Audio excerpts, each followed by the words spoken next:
Cette île du Pacifique est passée de pays ultra riche à très pauvre en 30 ans.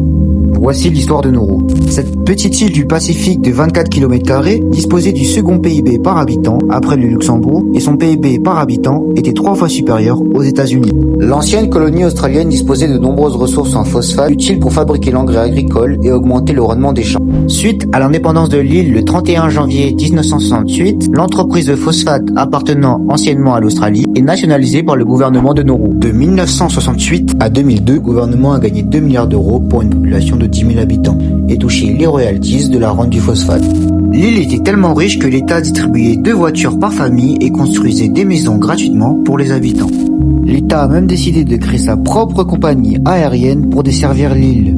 Cependant, l'île de Nauru, qui était la seconde puissance économique du globe dans les années 70, va très vite perdre sa place dans les années 2000.